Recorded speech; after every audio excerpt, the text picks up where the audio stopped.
Hello everyone, good afternoon and good evening. प्यारे बच्चों, good afternoon इसलिए क्योंकि हम लोग की क्लासेस रिकॉर्डिंग अभी समय हुआ है 3:40। इस समय पर रिकॉर्डिंग हो रही है। और गुड इवनिंग इसलिए क्योंकि ये क्लासेस जो हम अभी रिकॉर्ड कर रहे हैं, ये क्लास आपको रिव्यू करेंगे शाम को 8 बजे या समथिंग। अभी आप जो टाइम देख रहे हैं इस टाइम में आपको प्रीव्यू हो रही है। तो बच्चों आइए हम लोग बात करेंगे आज आपको विलियन जो सॉल्यूशन चैप्टर है, सॉल्यूशन चैप्टर की कुछ टॉपिक हमारी बाकी रह गई है और ऑफलाइन की क्लासेस आपकी बंद चल रही है due to your 11th examination. ठीक है, मीन्स बहुत सारे बच्चों की क्लास 11th की एग्जामिनेशन चल रही है, जिसकी वजह से हमारी ऑफलाइन क्लासेस बंद होने की वजह से हमने ये डिसाइड किया कि हम 3 to 4 में ऑफलाइन भी क्लास कंडक्ट करेंगे। इसमें कुछ बच्चे जिनका एग्ज़ाम नहीं हो रहा है वो क्लास में बैठ करके क्लास कर रहे हैं, और जो बाकी बच्चे घर पे हैं या एग्ज़ाम देने में व्यस्त हैं वो बच्चे रात को इसी को प्री लाइव में करके देख रहे हैं। ठीक है फ्रेंड्स, कोई यहाँ पर हम काट छाट के कुछ नहीं पढ़ाने वाले हैं। जो भी डेटा आपको, जो भी कंटेंट हम आपको दे रहे हैं ऑफलाइन का, सेम वही कंटेंट हम आपको ऑनलाइन में भी दे रहे हैं। कोई काट छाट नहीं हो रही, क्योंकि यहाँ पे सामने मेरे बच्चे भी बैठे हुए हैं। तो आइए स्टार्ट करके स्टूडेंट्स, हम लोग जो सॉल्यूशन है उसमें आई थिंक हम लोग प्रीवियस क्लासों में हम लोगों ने रॉल्स लॉ एंड उसके एप्लीकेशंस की हमने बात की थी। आइए हम देखते हैं कि हम कहाँ तक आप कर चुके हैं और आगे हमें क्या करना है स्टूडेंट्स, इसकी बात हम करेंगे। ओके ठीक है, तो आइए हम बातें करने जा रहे हैं स्टूडेंट्स। हाँ बिल्कुल, यही से हमें स्टार्ट करनी है। फर्स्ट ऑफ ऑल आज की जो हमारी क्लास है क्लास 12th की चल रही है। बहुत सारे बच्चे मान लीजिए जो साथ में जुड़ रहे हैं और जुड़ने वाले हैं, सारे लोग एकदम लास्ट तक देखेंगे, समझने की कोशिश करेंगे स्टूडेंट्स। काफ़ी दिनों के बाद हम लोग फिर से चैनल पे सॉल्यूशन की बीच की पार्ट को लेकर के आए हैं फ्रेंड्स। अगली जो चैप्टर आपके होगी सॉल्यूशन के बाद वाली जो इलेक्ट्रोकेमिस्ट्री, उसको एकदम पूरा 1 by 1 करके मैं आपको कंटेंट दूंगा। फिलहाल आपके स्टूडेंट्स हमारे पास है कि हमने सॉल्यूशन पढ़ा है, तो on the basis of concentration, on the basis of constituent particles, हम यहाँ टाइप्स ऑफ बाइनरी सॉल्यूशंस की बात करते हैं। बाइनरी का मतलब होता है द्विअंगी। बाइनरी का मतलब होता है स्टूडेंट्स द्विअंगी।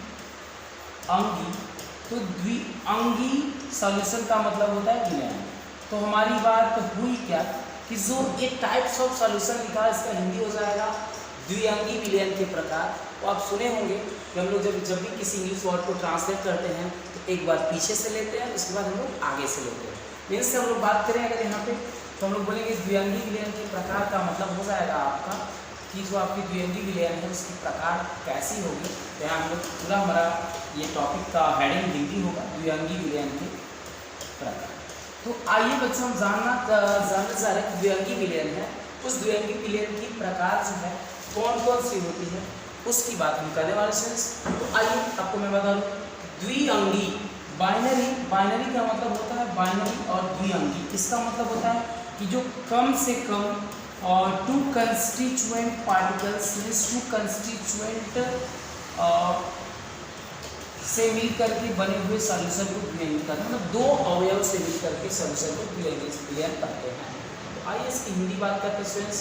हम लोग बोलेंगे कि जो द्विअंगी विलयन है, द्विअंगी विलयन को 2 भागों में बांटा जाता है।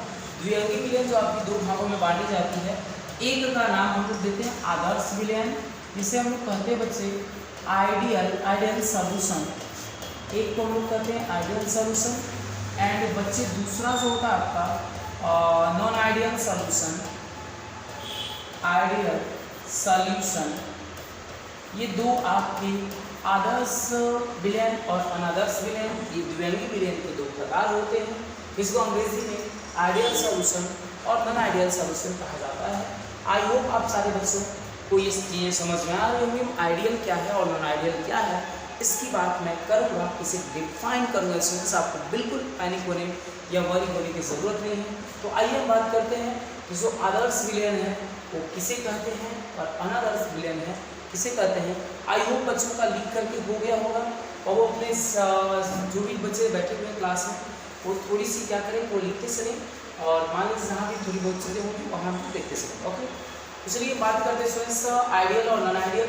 आइडियल को आदर्श विलयन और नॉन आइडियल को अनादर्श विलयन करते हैं स्टूडेंट्स। आइए स्टार्ट करते हैं ideal solution. Ideal solution means आदर्श विलयन। आदर्श विलयन किसे कहते हैं? तो हम लोग जस्ट ये टॉपिक राउल्ट्स के नियम की बात कर रहे हैं। राउल्ट का जो नियम है उस नियम के जस्ट बाद ये टॉपिक आ रहा है। इसका मतलब कहीं ना कहीं इस टॉपिक में राउल्ट के नियम से संबंध जरूर होगा, तभी तो ये टॉपिक राउल्ट के नियम के बाद आया, क्योंकि ये टॉपिक उसके पहले भी आ सकता था लेकिन पहले न आकर के बाद आया है। इसका मतलब हुआ कि इसमें राउल्ट का नियम जरूर एप्लीकेबल है। सिंस जी हाँ बिल्कुल एप्लीकेबल है। आइए बात करते हैं जो आदर्श विलयन है उससे कैसे विलयन को आदर्श विलयन कहते हैं बच्चों। तो वैसा विलयन जो सभी तापों और दाबों पर राउल्ट के नियम का पालन करता है उसे आदर्श विलयन या आइडियल सॉल्यूशन कहा जाता है।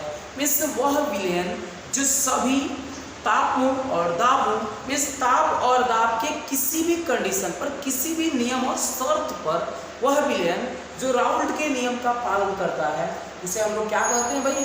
तो उसे हम लोग आदर्श विलयन कहते हैं। अब कहोगे सर राउल्ट का नियम क्या है? तो मैं आपको बताया हूँ राउल्ट का नियम। सो राउल्ट का जो नियम है मैंने बताया आपको कि PA is equal to P nought A into XA होता है। मैंने बोला है कि किसी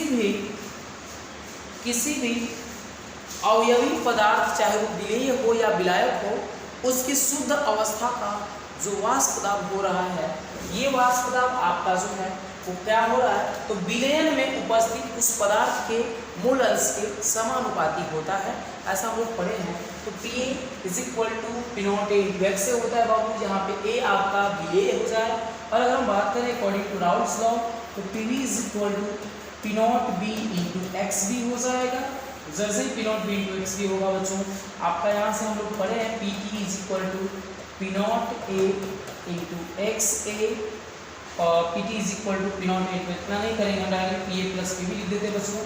बाकी सब सारी डेरिवेशन जो है आपको राउल्ट नियम का कराया जा चुका है, आपकी कॉपी में है। तो स्टूडेंट्स आइए हम आगे बढ़ते हैं, ठीक है।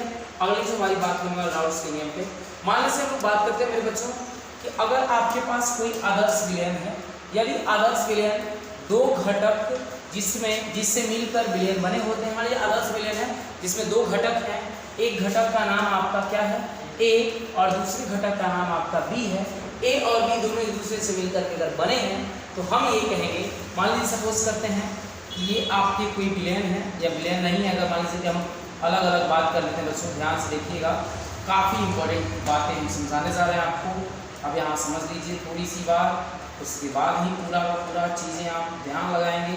दूसरी बात कि बाबू जितने भी लोग एग्ज़ाम दे रहे हैं और एग्ज़ाम देने के बाद जो लोग आएंगे तो उन्हें मैं क्लियर कर देता हूँ। अभी ये टॉपिक मैं जो अभी आपको ऑनलाइन में पढ़ा रहा हूँ, ये टॉपिक मैं आपको ऑफलाइन में बिल्कुल नहीं पढ़ाऊँगा। आप आएंगे, अगली टॉपिक अगली चैप्टर स्टार्ट होगी।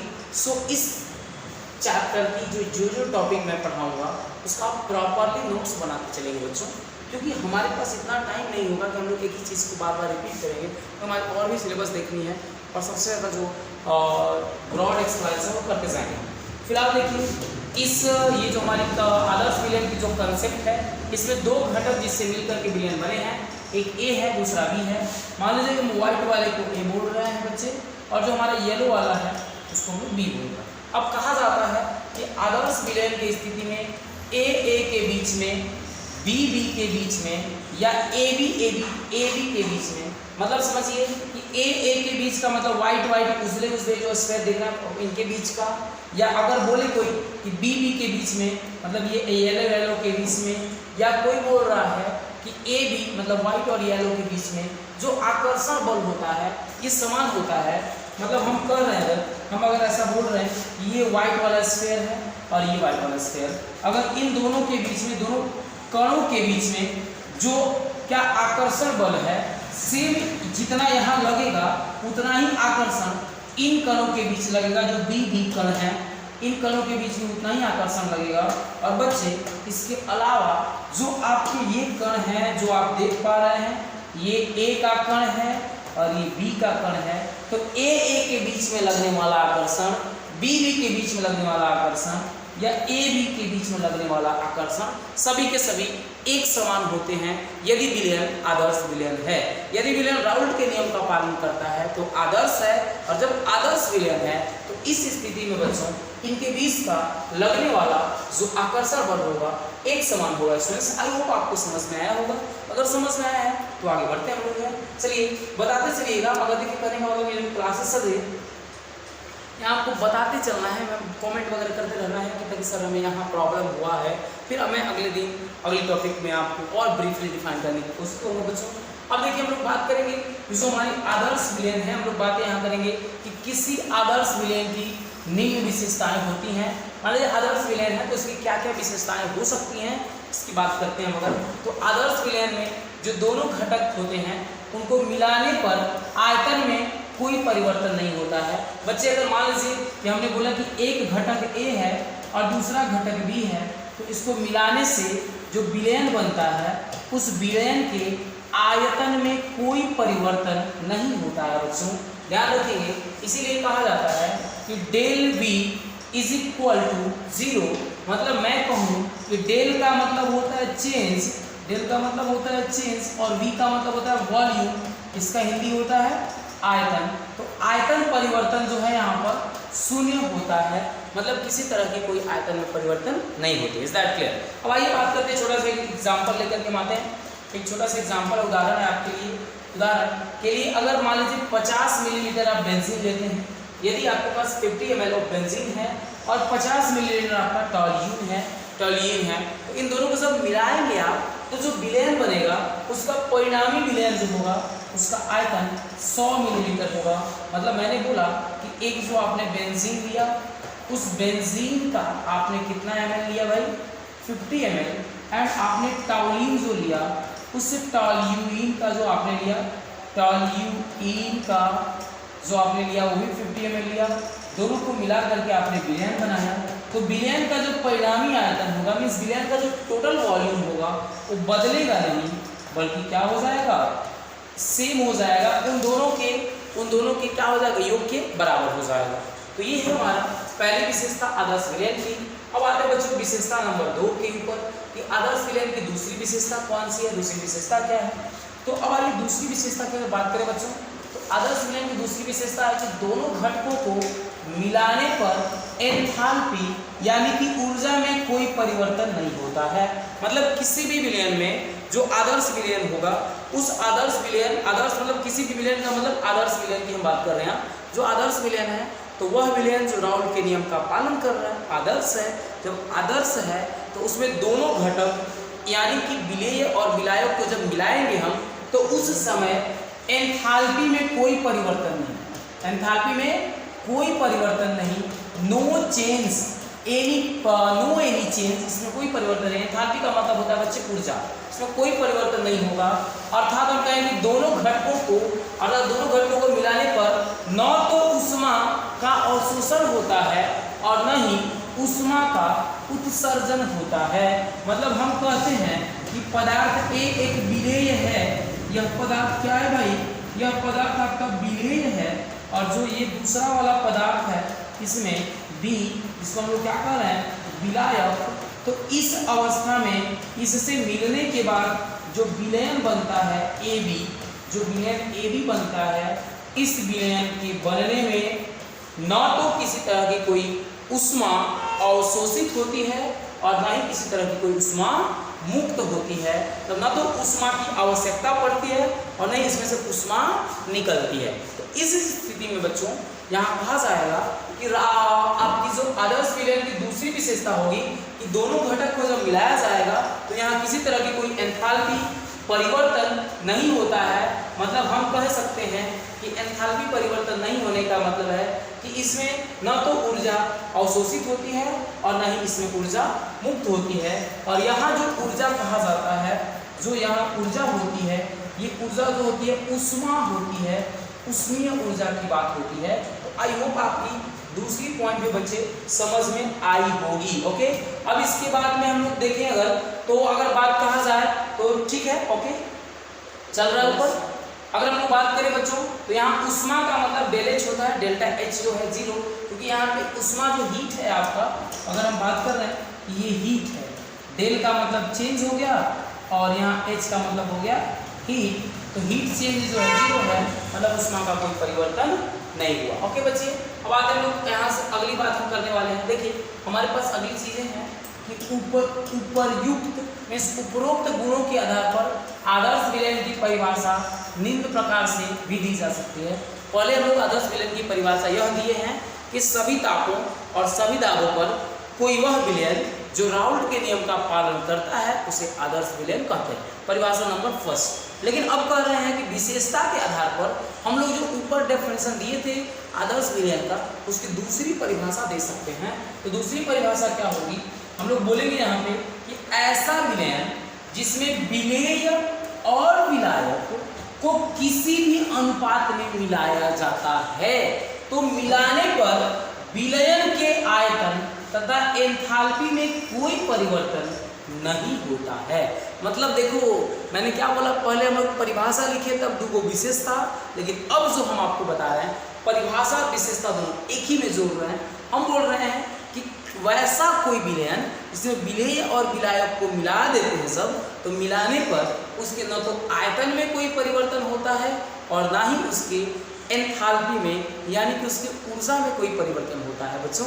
तो इस सिचुएशन को हम लोग क्या बोलेंगे कि वह यह विलयन जो है आपका क्या हो जाएगा, आदर्श विलयन कहलाएगा। ध्यान रखेंगे आप कि वह कोई विलयन, वैसा कोई विलयन जिसमें विलेय और विलायक को किसी भी अनुपात में आप मिलाने जाते हैं, तो मिलाने पर उसके एंथैल्पी और उसके ऊर्जा में कोई परिवर्तन नहीं होता है। जब ये परिवर्तन नहीं पाया जाता है तो उसे हम लोग क्या कहते हैं भाई, उसे हम लोग आदर्श विलयन कहते हैं। अब आइए नोट पॉइंट की बात करते हैं बच्चों। नोट जो NOTE नोट, ये काफी इंपॉर्टेंट पॉइंट है जिसे हम लोग VVIP बोलते हैं बच्चे। ये इंपॉर्टेंट पॉइंट है जिसे VVI बोलते हैं। अगर हम लोग बात करें तो कहा जाता है कि व्यवहारिक रूप से कोई भी ऐसा विलयन है ही नहीं जो आदर्श होते हैं। मतलब कहा जा व्यवहारिक रूप से कोई भी विलयन आदर्श नहीं होते हैं। मतलब किसी भी विलयन को हम लोग क्या करें माने तो वो विलयन जो है पूर्ण रूप से आदर्श नहीं होते हैं, लेकिन हम उनको उसको एज्यूम करके, लेट करके, सपोज करके काम चलाते हैं। तो आइए हम लोग बोलेंगे कि हालांकि जब विलेय का सांद्रण काफी कम रखा जाता है तो विलयन आदर्श की तरह व्यवहार करता है। फर्स्ट ऑफ ऑल हम लोग से कोई पूछे, हम लोग जानते हैं नथिंग इज 100%, कुछ भी 100% नहीं होता है। ठीक उसी प्रकार से कोई भी विलयन आदर्श विलयन नहीं होता है। लेकिन इन केस अगर हम लोग विलेय का मात्रा बहुत कम रख दें और विलायक विलयन जो है अगर तनु विलयन होगा तो वह विलयन आदर्श विलयन की तरह व्यवहार करता है।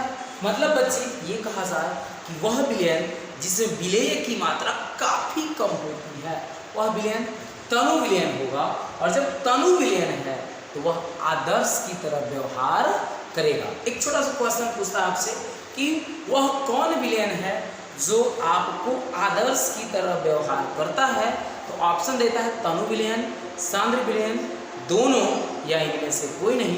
तो आपका सही आंसर होगा तनु विलयन, क्योंकि तनु विलयन में विलेय का सांद्रण काफी कम होता है और कम होने की वजह से यह जो है आदर्श विलयन की तरह व्यवहार करता है बच्चे। दूसरी बात हम लोग बात करते हैं कि वैसे कोई पदार्थ जिसके संरचना और ध्रुवता समान होते हैं वो आदर्श आचरण दर्शाता है। मतलब वैसी कोई विलयन जिसमें जो अवयवी पदार्थ हैं, जो विलेय पदार्थ हैं, उनकी संरचना लगभग विलेय और विलायक दोनों की एक समान हो और उसमें जो उनकी गुण है वो एक समान होती है, उस सिचुएशन में करते हैं। भाई हम लोग अगली बात करेंगे आदर्श विलयन के कुछ उदाहरण के ऊपर। आदर्श विलयन का उदाहरण पहला होता है, सबसे इंपॉर्टेंट उदाहरण है बेंजीन और टाउलिन का। बच्चे बेंजीन का फार्मूला C6H6 होता है जो ऑर्गेनिक केमिस्ट्री में पढ़ना होता है, एंड टाउलिन का फार्मूला होता है C6H5CH3 होता है, ये टाउलिन है। में से अगर हम बात करें तो बेंजीन और टाउलिन का मतलब कि आपको टाउलिन जो है बेंजीन के ऊपर CH3 जोड़ने को कहते हैं। दूसरा है N-हेक्सेन और N-हेप्टेन। मीन्स अगर हम बात करें तो हेक्सेन का फार्मूला C6H14 होगा और हेप्टेन का फार्मूला हो जाएगा C7H18 हो जाएगा बच्चे। इन दोनों का नॉर्मल चैन बनता है, सामान्य श्रृंखला बनता है, इसलिए हम लोग कहते हैं N-हेक्सेन और N-हेप्टेन। दूसरा है इथाइल ब्रोमाइड और इथाइल आयोडाइड। इथाइल ब्रोमाइड का मतलब C2H5Br एंड इथाइल आयोडाइड का मतलब C2H5 आई। अब आइए अगली बात करेंगे क्लोरोबेंजीन और ब्रोमोबेंजीन की। क्लोरोबेंजीन होता है C6H5Cl प्लस ब्रोमोबेंजीन C6H5Br।